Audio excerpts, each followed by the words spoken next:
And Joe Lieberman does not represent me and does not accurately represent most of the people in the state of Connecticut. First, he scolded fellow Democrats for trash-talking the commander-in-chief. Then he told them they'd better get with the president's program. I don't feel that Joe Lieberman represents the kind of Democrat that I am. Maybe we should have seen it coming when the president bestowed a little smooch. Your lips say, "Come and kiss me," and they haven't made a sound. To hear President Bush's press secretary say Senator Lieberman is right. We have a few within the Democratic Party, like Senator Lieberman, who understand the stakes that are involved. No one at the White House could stop talking about the object of their affections. The fine U.S. Senator named Joe Lieberman. Senator Lieberman is right. Thank you.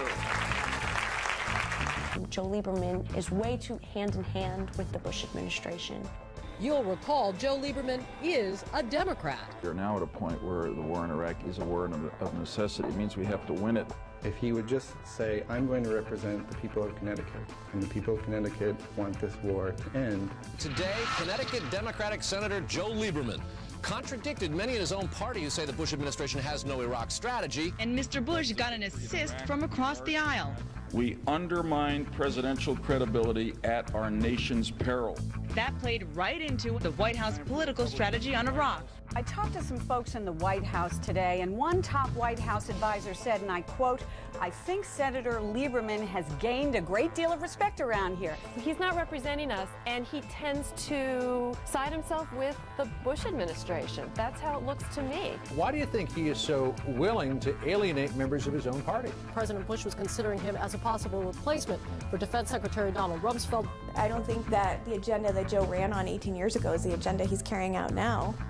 And I don't think that the agenda he has is representing the people who voted for him. My name is Jessica White. I am 25 years old. My name is Donald Harris. I live on Valley Street, New Haven, Connecticut. I'm Will. And Leaf. My name is Marie Watson, and I moved here 11 years ago. My name is Judy Lundberg, and I live in Southbury, Connecticut. My husband joined the Army Reserves in 1998 at a time of peace. My name is Jackie Ottermeyer. I'm a teacher. I live here in Newtown, Connecticut. I worked at Winchester for 10 years. We've actually been trying to fight environmental pressures in the Sound for the past several years. You know, we tried not to rush things because I think, you know, people just rush into relationships. I did all sorts of jobs. I did do lighting. I did trucking. My husband is in Iraq for the second time now. They talked about was this floating island of liquefied gas. I had spent a total of 9 weeks in 2 hospitals, uninsured, and 10 times worse than I was when I went in. You know, it's not about tolerating who we are. It's about respecting us and giving us the same rights that everybody else has. You know, if I'm reading on the internet a big, firefight that happened or a big roadside explosion, I can't help but just break down and cry at work. After 10 years being there, I just feel that I feel that they just treated us wrong. They're talking about a mile-long man-made island, and it would be right there. There's plenty of days that I never want to get out of bed. It's like every year a major plant closed down in Connecticut. It's just getting out of hand. It seems like nobody cares and nobody's really doing nothing about it, you know?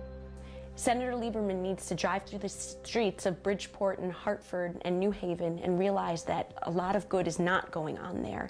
And rather than sending money and being in favor of sending money over to Iraq, 6,000 miles away, he needs to be spending it here in his own cities and the cities that he's supposed to be representing. For a long time, I have followed Joe Lieberman's stance on education. One of the things that's always bothered me has been how much he supports the No Child Left Behind Act. The No Child Left Behind Act is definitely not serving inner city kids. When Lieberman voted for Bush's energy bill, it took Connecticut out of energy decisions that would be made for our state. We no longer have a voice. I have never seen a piece of anything come my way from Joe Lieberman on healthcare reform or healthcare initiatives anywhere. Standing up and giving big hugs to President Bush. If nothing else, it just shows how Joe is so willing to turn his back on the Democratic Party. He's not representing me, and I'm sure I speak for a lot of people. So it's certainly time for somebody who is a more accurate representation of the average people. The kind of senator that I would want representing, our state and us as a people is someone that looks at people just as people. I would like a senator who doesn't undermine the National Democratic Party with his views. I want to support a Democrat who isn't afraid to speak out against Bush's ideas and plans. I want a senator who is going to stay true to his or her beliefs. Yeah, there was a moment when I decided to run. That's when Congressman Murtha stood up and he said, "Stay the course is not a winning strategy in Iraq. It's a terrible distraction in the war on terror.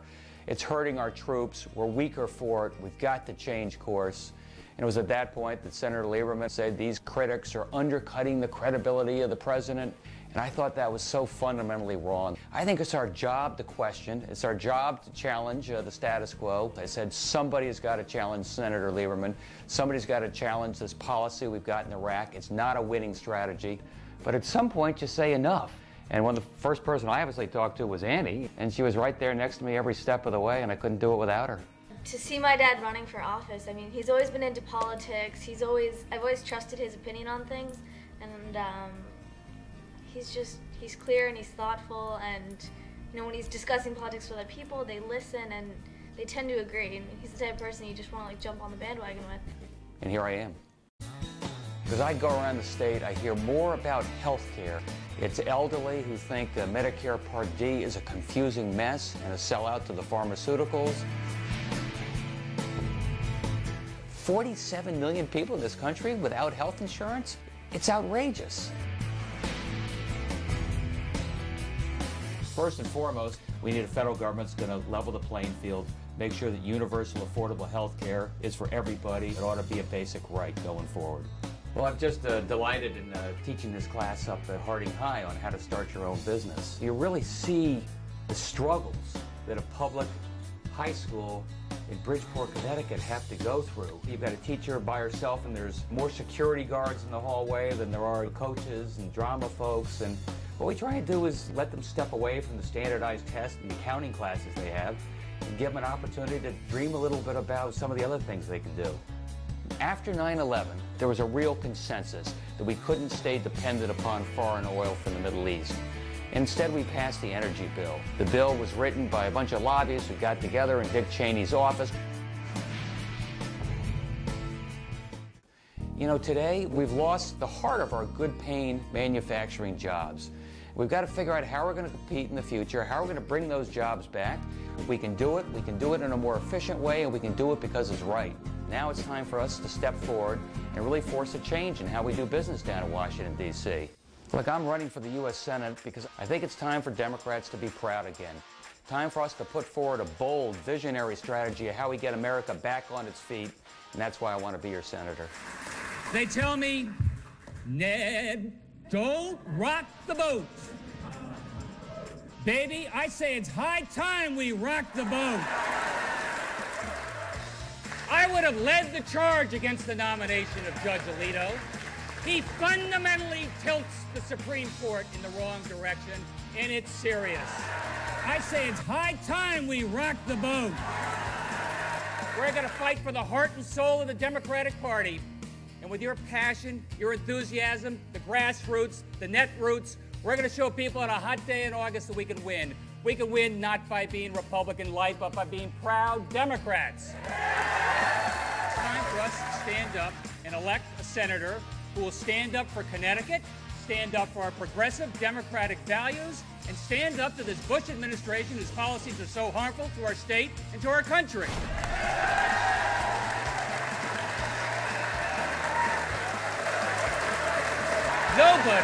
Nobody will be calling me George Bush's favorite Democrat. I'm Ned Lamont, and I approve this message.